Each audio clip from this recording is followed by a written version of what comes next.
Почитувани присутни, драги професори, студенти, пријатели. Дозволете ми од името на Институтот за филозофија да ви се заблагодарам најискрено за вашето присуство денес на ова наше заедничко чествување на филозофијата и незиното значење во современиот свет и воопшто низ историјата на човештвото. Исто така дозволете ми на почетокот на овој наш свечен настан да се навратам на еден мотив кој што е преземен од една од најкратките, меѓутоа, барем според мене, а и според мнозина други, најдлабоките и најсилните книги, истовремено и најсуптилните, што ги создала нашата цивилизација, а тоа е Малиот принц на Антоан де Сент-Екзюпери. Би сакала да ве потсетам на она поглавје, клучно, кулминативно во книгата, каде што Малиот принц, кој што доаѓа од својата чудесна планета, каде што го оставил своето сакано цвеќе на земјата, да истражува незиниот живот, смислата, начинот на кој што човештвото го организира својот живот на неа. Од својата мудра е среќава својата мудра пријателка лисицата и од неа ги учи најзначајните вистини за животот. Во еден момент на нивниот диалог, мудрата лисица го поучува на подзаборавената, но суштинска вредност на ритуалите, на обичаите. Велејќи дека тие се она што го разликува еден ден од друг, што возможува да не бидат сите часови денови исти, туку некои да добијат посебно значење. Тоа се деновите и миговите во кои што, така да се каже, срцето барем за момент излегува од рутината на вообичаениот живот, од безличноста на временскиот тек, ја облекува својата внатрешна свечена наметка за да го слави и да го чествува она во што ја наоѓа смислата на сопственото постоење, но и вредноста на животот воопшто. При тоа, мудрата лисица му кажува на Малиот принц и на суштинската важност на ритуалната, на временската врзаност на ритуалите, нели, на нивната цикличност, така да се каже, односно фактот дека тие се врзани за определена временска точка. Благодарение на таа врзаност за определена временска точка во циклусот на времето, тие овозможуваат едно квалитативно структурирање на времето, при што даваат посебен колорит и ритам на секоја етапа од ритуалот. Од неговата подготовка, кулминацијата, одржувањето, кулминацијата на ритуалот преку неговото одржување, па се до реминисценцијата на минатите чествувања. На тој начин, во духот на оваа едноставна, но длабока мисла на Екзюпери за вредноста и важноста на ритуалите, ете и ние, нашата филозофска заедница, повеќе од 2 децении, се труди со сите напори да го одржува во живот овој исклучително важен и значаен ритуал, чествувањето на Светскиот ден на филозофијата, кој што, како што знаете, е востановен од УНЕСКО и кој што се празнува ширум светот со различни типови активности, почнувајќи од 2002 година. Очигледно во тоа не сме сами. Значи, во чествувањето на овој ден ние се приклучуваме кон заедницата на луѓето, институциите со добра волја, кои што, како што стои уште во темелните документи на УНЕСКО со кои што се востанувува овој ден, се афирмира трајната вредност на филозофијата за развојот на човечката мисла, како за секоја култура, така и за секоја индивидуа посебно. Сега, иако ова фундаментална порака на УНЕСКО е пратена повеќе од 2 децении, се чини дека денес таа се повеќе добива на тежина. Иако можеби со брзиот и експлозивен техничко-технолошки развој, можеби се чини дека вредноста на филозофијата и нејзините сознанија станува застарена, опаѓа, во смисла на тоа дека таа станува застарена и ирелевантна, развојот на настаните, правилно анализиран, говори за нешто сосем друго. Тој говори дека во вакви пресмртни времиња, кога сме буквално на границата меѓу познатото и непознатото, кога човекот станува неспособен веќе да владее со силите што сам ги создал, особена вредност добива знаењето што не се занимава со манифестното, со површинското, туку со длабинското и со темелното. Значи, филозофското знаење кое што се занимава со темелните вредности и принципи и на постоењето, и на сознанието, и на действувањето. Зошто е тоа важно? Затоа што во пресвртните времиња се распаѓаат старите парадигми. Правилата што дотогаш функционирале, едноставно престануваат да функционираат. Токму во тие пресвртни времиња, како што покажува историјата на човештвото, а немаме друг избор освен да посегнеме да одиме подлабоко, значи во самите, како што реков, темелни аспекти од каде што можеме да ги црпиме концептите и новите алатки за стравувањето со изменетата реалност. Тоа е една од централните поенти и на обраќањето по повод Светскиот ден на филозофијата на председателката на Меѓународната асоциација на филозофски друштва, значи на ФИСП, кој исто така го одбележува со значајни манифестации Светскиот ден на филозофијата. И во таа порака председателката вели дека време е за едно целосно преобмислување на тоа што значи човечкиот живот, постоењето и технолошкиот напредок. Меѓутоа, кога станува збор за аспектите на технолошкиот напредок, вреди да се подсетиме дека филозофијата како дисциплина никогаш не била особено импресионирана и фасцинирана од чистиот квантум на информациите, значи од натрупувањето само на квантумот на информации, ниту пак од инструменталните перформанси на интелектот.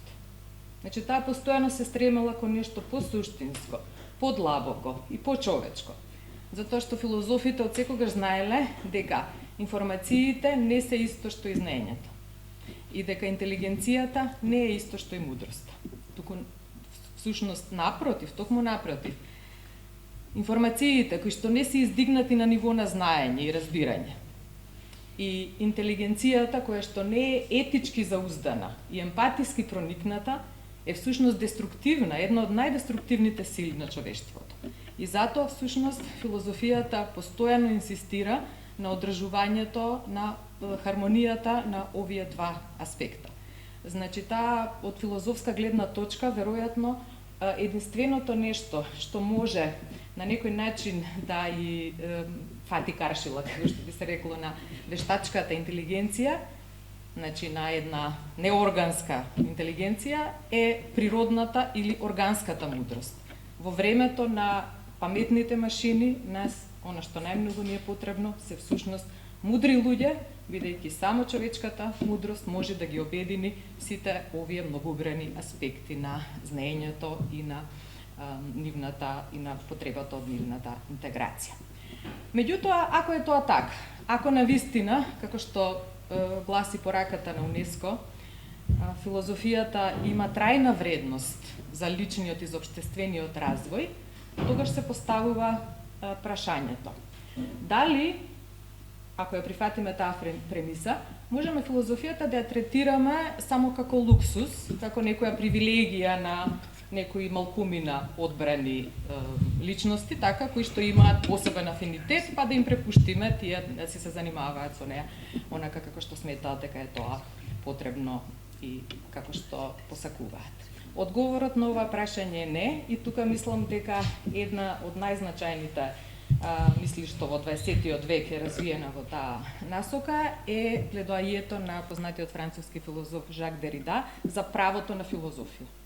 Имено во својата книга со овој наслов Право на филозофија, Дерида ја застапува тезата дека во демократското општество, значи пристапот до филозофијата треба да биде едно универзално демократско право кое што е достапно на сите, кое што не е резервирано само за мал елитен круг, туку е буквално присутно и во центарот и на маргините. Дека без оглед на социјалното потекло, пристапот до образованието или другите аспекти на општествената позиција, секој треба да има можност да го оствари ова суштинско право. Зошто е тоа така? Затоа што тоа е право секој индивидуа да може да добие барем неколку капки од таа најблагородна субстанција, така да се каже, од тој интелектуален дестилат кој што се развил низ милениумите на колективниот човеков напор,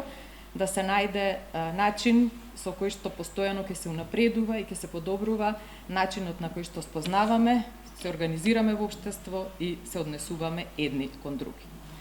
Сега, одговорот на ова прашање, како да се обезбеди пристапноста до тоа универзално право, како да се гарантира дека никој нема да остане лишен од овие суштински, интелектуални и етички придобивки на човештвото е всушност имплицитно содржан во самиот наслов на нашиот симпозиум – филозофијата во образованието. Имено, основниот лајт мотив и основната инспирација поради која се решивме за оваа тема, исклучително важна, секогашно, особено во овој период, е идејата дека токму преку тој исклучително важен, капиларен систем на образованието во сите степени, значи ако се обезбеди присуството на филозофијата во него на адекватен начин во сите степени, ќе може да се гарантира дека придобивките на филозофијата ќе допрат навистина до секоја индивидуа и дека тоа дава една таква интелектуална и етичка гаранција дека никој нема да биде лишен од, како што реков, она што навистина представува едно од важните права во современото општество и во воопшто интелектуалниот и духовниот развој на индивидуите и заедниците. Во современите документи на ОЕЦД и другите меѓународни организации честопати оваа потреба од оформување на нов образовен модел, кој што во центарот ќе ја стави индивидуата, незината активност, незиниот истражувачки дух, се споредува со компас. Значи, идејата е како на младите луѓе да им се дадат не готови знаења, туку да им се обезбеди еден вид компас за самостојна ориентација во променливиот свет, се разбира со поддршка на сите релевантни фактори. Меѓутоа, идејата е дека, ако ја продолжиме метафората на компасот, јасно е дека компасот не можеме да го користиме на оптимален начин доколку немаме мапа на теренот низ кој што се движиме.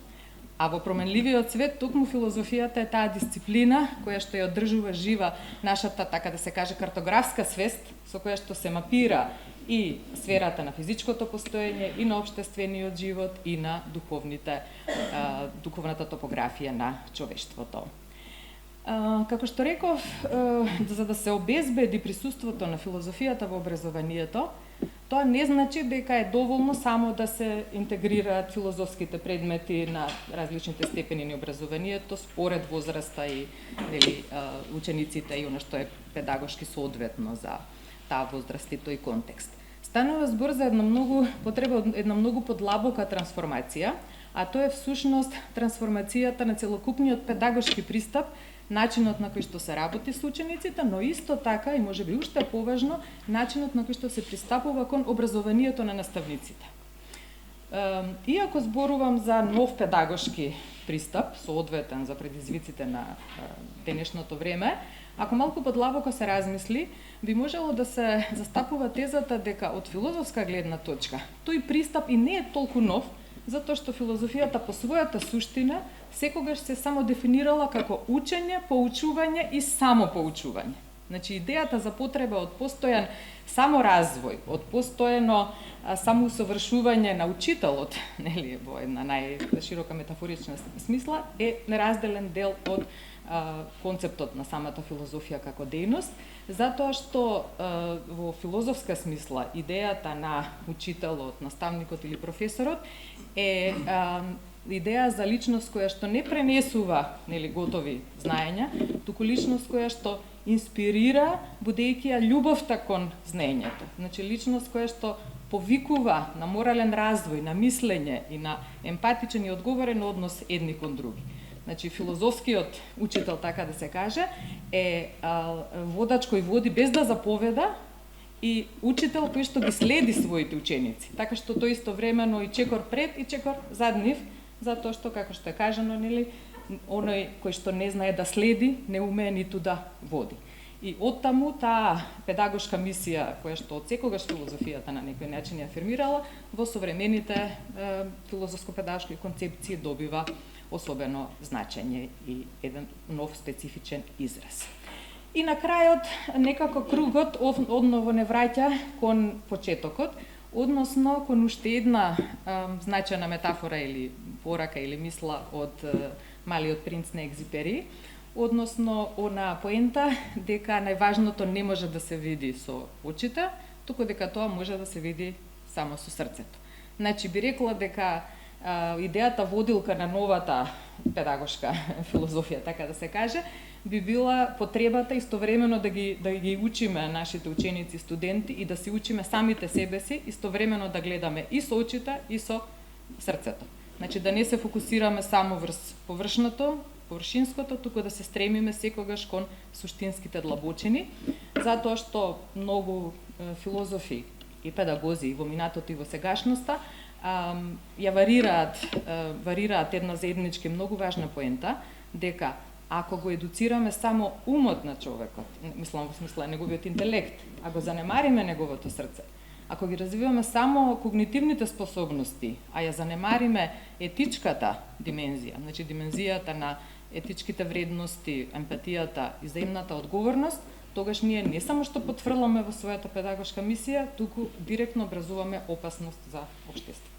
Имајќи ја оваа поента на ум и заблагодарувајќи се за вашето внимание, би сакала уште еднаш да си го честитаме сите заедно овој значаен ден, светскиот ден на филозофијата, и во него да најдеме заедничка инспирација за усовршување и самоусовршување, бидејќи само така